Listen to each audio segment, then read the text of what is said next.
There is something biologically distinct about people who grew up in the 1970s, and modern psychology is finally catching up to explain why.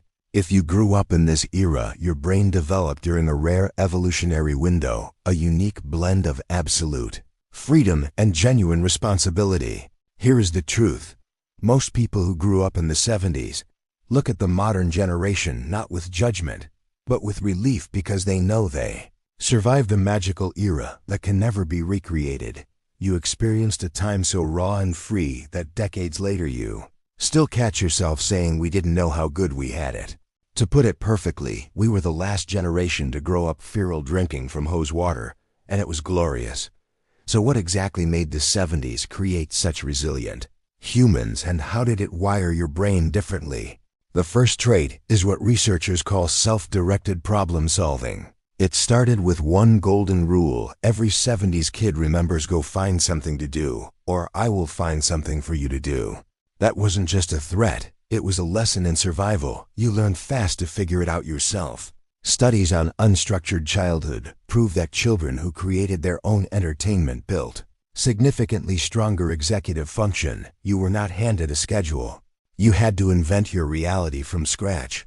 This is why you devoured books, rode bikes into the unknown, and built forts in the woods. You can proudly say, I was never bored because I was too busy exploring. This taught your brain a skill modern childhood has lost: how to generate purpose from emptiness.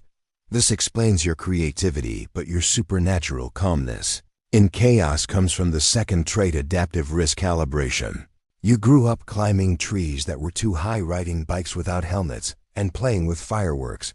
You literally survived your own childhood. Every scraped knee and close call was teaching your nervous system to distinguish between actual danger and manageable risk. You learned by living, not by watching a safety tutorial on a screen. You wore your scars like medals of honor. This is why today you can walk into a crisis and solve it while everyone else is paralyzed by panic. But here is the deepest part that Gen Z might never grasp. You possess comfortable solitude capacity. You spend hours listening to music or lying on the grass with nothing but your thoughts. You mastered the art of being alone without feeling lonely, because there was no screen demanding your attention every 3 seconds.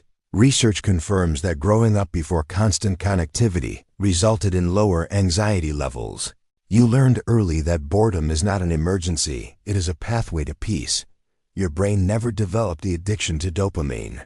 That defines modern life, which is why you can wait in line without losing your mind. The fourth trait is analog patience, and it shaped your character unconsciously. You waited a whole week for your favorite show. You took photos and waited days to see the result. You memorized phone numbers and hoped your friends were home. This was not just waiting, it was training in delayed gratification, which is the single biggest predictor of career success and stable relationships. Your childhood was a masterclass in patience that the digital world has destroyed.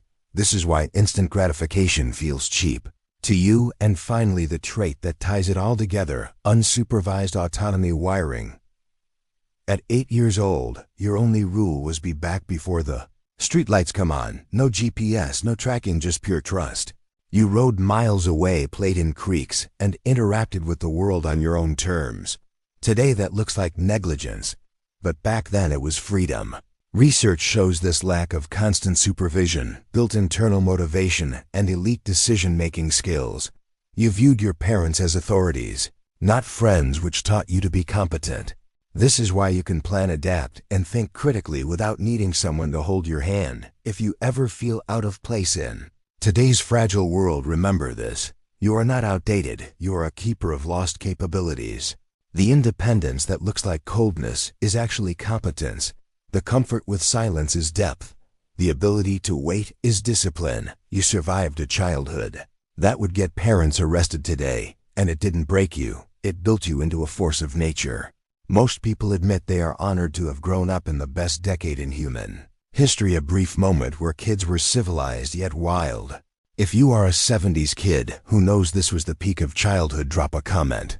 And if you want more research-based content that validates your experience, hit subscribe, because we are just getting started.